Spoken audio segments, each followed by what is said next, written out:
चाहे सत्य को माने या ना माने, उनके रहन सहन के तरीके, उनकी मक्का मदीना की पूजा पद्धति, उनके पवित्र चिन्ह आदि उन्हें किसी न किसी तरह से हिंदू धर्म से जोड़ते हैं। हिंदू धर्म ग्रंथों के अनुसार असुरों के गुरु तथा महर्षि भृगु व असुरराज हिरण्यकश्यप की पुत्री दिव्या के संतान शुक्राचार्य ही मुस्लिम संप्रदाय के वास्तविक जनक थे। शुक्राचार्य ने राक्षसों का वंश बचाने के लिए भगवान शिव की आराधना की। प्रसन्न होकर शिव जी ने अपना स्वरूप शिवलिंग शुक्राचार्य को प्रदान कर वैष्णव से दूर रहने को कहा। शिव जी का स्पष्ट आदेश था कि जिस दिन कोई भी वैष्णव इस शिवलिंग पर गंगा जल चढ़ा देगा, उस दिन राक्षस वंश का नाश हो जाएगा। शुक्राचार्य ने महादेव के स्वयं दिए शिवलिंग को भारतवर्ष तथा हिंदुओं से दूर रेगिस्तान में स्थापित किया, जिसे आज अरब देश में मक्का मदीना के नाम से जाना जाता है। यहाँ तक कि अरब देश का नाम शुक्राचार्य के पौत्र अरब के नाम पर ही पड़ा है। शुक्राचार्य मूल रूप से काव्य ऋषि थे। उनके सम्मान में मक्का मदीना के शिव मंदिर को काव्य नाम दिया गया,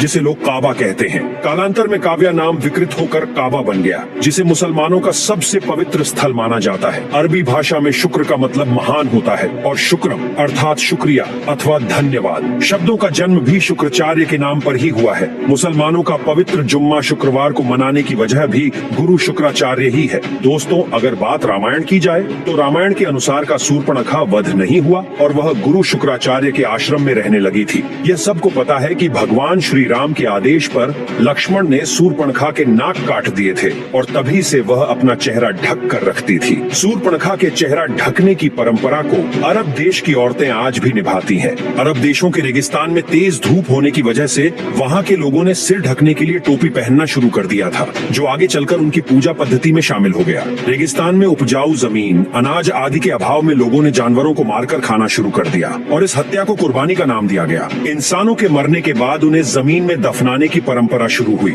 जिसका मुख्य कारण रेगिस्तान में जलाने योग्य लकड़ी का न होना था। काबा में 360 मूर्तियां हैं, जिनमें शनि और चंद्रमा की मूर्तियां भी शामिल हैं। मुस्लिम इतिहासकारों के अनुसार इनमें से एक मूर्ति को अल्लाह का नाम दिया गया। शनि चंद्रमा के अलावा सूर्य और अनुग्रहों की मूर्तियों का होना इस बात का प्रतीक है कि काबा में 9 ग्रहों की पूजा की जाती थी। हिंदू धर्म आज भी नवग्रह की पूजा करता है और यह माना जाता है कि मुसलमानों को नवग्रह पूजा सिखाना गुरु शुक्राचार्य का ही काम है। अर्धचंद्र को हिंदू धर्म में पवित्र माना जाता है, क्योंकि यह भगवान शिव के लल्ला की शोभा को बढ़ाता है। अरब चंद्र चिन्ह का काबा में महादेव के प्रतीक पर होना इस चिन्ह को मुसलमानों में पवित्र बनाता है और इसे इस्लाम के झंडे पर स्थान दिया गया है। हिंदू धर्म के पवित्र शब्द ओम के संस्कृत रूप ओम को अगर शीशे में देखें तो ये अरबी भाषा में लिखे गए अल्लाह की तरह ही दिखाई देता है। यहाँ तक कि मुसलमानों में पवित्र माना जाने वाला 786 अंक भी ओम सही बना है। ध्यान देने वाली बात यह है कि कोई भी मुसलमान इस बात को स्वीकार नहीं करता कि 786 अंक वास्तव में हिंदू का वैदिक प्रतीक ओम है। कोई भी मुस्लिम बुद्धिजीवी ये नहीं बता पाता कि